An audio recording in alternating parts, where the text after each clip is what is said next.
चिड़िया और कबूतर एक पेड़ पर बैठे हुए थे। चिड़िया बहन ना जाने क्यों आज मुझे सारी रात नींद नहीं आई। सारी रात बहुत बुरे बुरे सपने आते रहे हैं। कबूतर भैया सपने तो सपने होते हैं, सपनों पर इतना ध्यान ना दे। तभी वहाँ पर चाचा मचमच आ जाता है। कबूतर कबूतर, मैं तुम्हारी माँ वाले जंगल से आया हूँ। तुम्हारी माँ बहुत बीमार है, वो तुम्हें ला रही है। यहाँ सुनकर कबूतर रोने लग जाता है। देखा देखा चिड़िया, मैं ना कहता था मुझे सारी रात नींद नहीं आई। मुझे नींद आती भी कैसे, मेरी तो माँ बीमार है, मुझे बुला रही है। कबूतर भैया अब आप समझ जाना ना करे, जल्दी से जाए और अपनी माँ से मिलाए। फिर कबूतर जल्दी से उड़ता है। पहाड़ों वाले जंगल के साथ ही पूर्व वाले जंगल में कबूतर की माँ रहती थी। कबूतर अपनी माँ के पास पहुँच जाता है। माँ माँ, मैं आ गया हूँ। बेटा बेटा कबूतर, कल से मेरी तबीयत कुछ ज़्यादा ही बिगड़ गई है। आज रात से मेरी सांसें रुक रही है। अब मैं आ गया हूँ ना माँ, मैं आपको अपने साथ ही ले जाऊँगा। नहीं बेटा, मेरे पास समय नहीं है। बेटा, यहाँ हार मैंने अपनी बहू के लिए रखा हुआ था, ये आप रख लो। जब मेरी याद आए तो इसे देख लिया करना। ऐसा कहते हुए कबूतर की माँ मर जाती है। कबूतर बहुत रोता है। माँ, मुझे माफ़ करना, मगर मुझे विदेश भेजने का फैसला भी तो आपका ही था। फिर कबूतर अपनी माँ का हाथ हार लेकर वापस चला जाता है। सारी रात कबूतर उस हार को देख देख कर अपनी माँ को याद करता रहा। सुबह हो जाती है। चिड़िया सुबह सवेरे ही कबूतर के घर आती है। कबूतर भैया, आपकी आंखें क्यों लाल है और आप रो क्यों रहे हो? माँ मर गई है। चिड़िया, मेरी माँ मर गई है। ऐसा कहते हुए कबूतर बच्चों की तरह रोने लग जाता है। हौसला रखे कबूतर भैया, जो आया है उसे जाना तो है, बारी बारी सबने चले जाना है। यहाँ हार मेरी माँ की आखिरी निशानी है। मेरी माँ यहाँ हार अपनी बहू को पहनाना चाहती थी। हम आपकी माँ की यहाँ इच्छा ज़रूर पूरी करेंगे कबूतर भैया। हम यहाँ हार आपकी पत्नी को ही पहनाएं। अब मैं आती हूँ, मुझे भोजन लेने भी जाना है। रुको चिड़िया बहन, यहाँ दाना ले जाए, मेरे पास और भी दाना है। आपके आने से मेरा दुख थोड़ा कम हुआ है। फिर रानो चिड़िया कबूतर से वो दाना लेकर वहाँ से चली जाती है। रास्ते में चिड़िया को गौरी कभी मिलती है। चिड़िया रुको रुको, मेरी बात सुनो। चिड़िया रुक जाती है। चिड़िया कबूतर की माँ बच गई या मर गई है? मैं कबूतर के घर से आ रही हूँ। बेचारे की माँ मर गई है, अफसोस करने गई थी। उसके पास अफसोस कैसा? अगर इतना ही प्यार होता कबूतर को तो वो अपनी माँ को अपने पास ले आता। नहीं गौरी, कबूतर की माँ ने अपने बेटे को खुद ही विदेश भेजा हुआ था, क्योंकि यहाँ दाना पानी आसानी से मिल जाता है।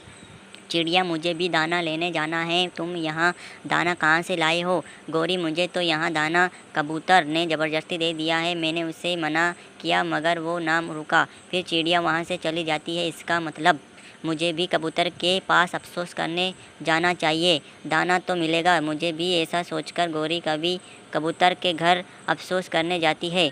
कबूतर, हौसला रखो, हम सब है तुम्हारे साथ। माँ मर गई तो क्या हुआ, तुम मुझे ही अपनी माँ समझ लिया करना। बड़ी बहन माँ की तरह ही होती है। यहाँ सुनकर कबूतर फिर से रोने लग जाता है।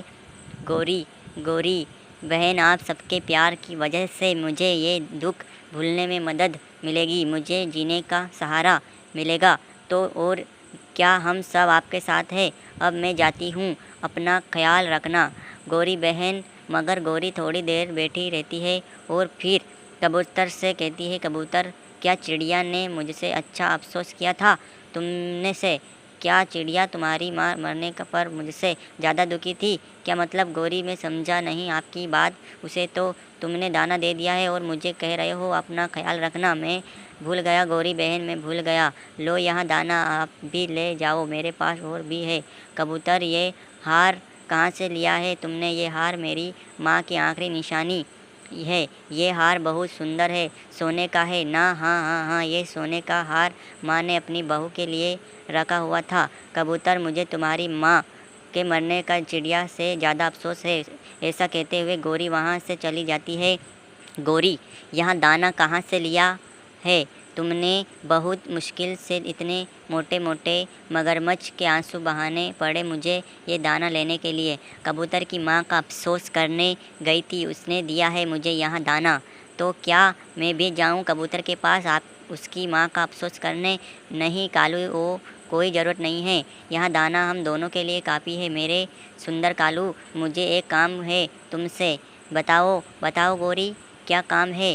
कालू जी, कबूतर के पास उसकी माँ का दिया हुआ सोने का हार है, मुझे वो हार चुराना है और तुम इसमें मेरी मदद करोगे।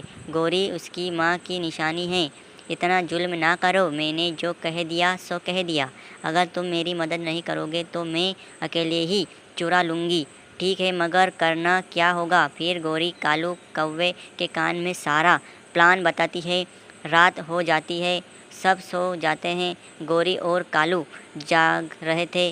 गौरी को कबूतर का हाथ जो चुराना था, ये रस्सी तुम मेरी पूंछ से बांधकर बाहर पेड़ पर बैठ जाना। अगर यहाँ रस्सी ज़ोर ज़ोर से हिले तो इसका मतलब मैं पकड़ी गई हूँ। तुम इस रस्सी को ज़ोर से अपनी तरफ खींच लेना। तुम चिंता ना करो गौरी, मैं ये रस्सी पूरे ज़ोर से खींच लूँगा। फिर वो दोनों घर से निकलते हैं। कालू कौवा गौरी की पूंछ को रस्सी बांध लेता है और कबूतर के घर के बाहर एक पेड़ पर बैठ जाता है। गौरी कभी कबूतर के घर में घुस जाती है। गौरी पास जाकर कबूतर को गौर से देखती है। सो रहा है मेरा कबूतर भाई, तो सो रहा है। फिर गौरी आहिस्ता से जैसे ही कबूतर की माँ के हार को उठाती है, कबूतर की आंखें खुल जाती है।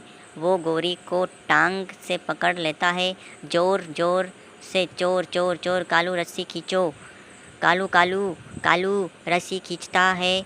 गौरी पकड़ी गई, गौरी पकड़ी गई, गौरी पकड़ी गई। कालू अपनी तरफ जोर लगाता रहा। कबूतर ने गौरी को टांग से पकड़ा हुआ था, वो अपनी तरफ जोर लगा रहा था।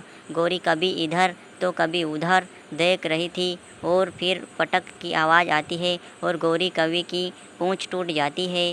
पूंछ टूट जाने के कारण कालू रस्सी खींचता है तो गौरी की टूटी हुई पूंछ देखकर कालू घबरा जाता है कि किस मुसीबत में डाल दिया तुमने गौरी मुझे। अब वहाँ अपनी पूंछ टूटने का जिम्मेदार भी मुझे ही ठहराएगी। बड़ी बहन तो माँ की तरह होती है, क्या एक माँ भी बेटे का हाथ चुरा सकती है? कबूतर कबूतर, मैंने सोचा कि माँ का हार है, कहीं तुमसे गुम ना हो जाए। यहाँ हार अपने घर ले जाकर संभाल लेती हूँ, प्लीज़ मुझे छोड़ दो। देखो देखो मेरी पूंछ भी टूट गई है। अब तुम जाओ, तुम्हें चोरी करने की सज़ा मिल चुकी है, अब तुम जाओ, मैं तुम्हें कल देखूँगा। फिर गौरी बिना पूछ के वहाँ से ऐसे दौड़ती है जैसे रॉकेट की तरह उड़कर जाती है।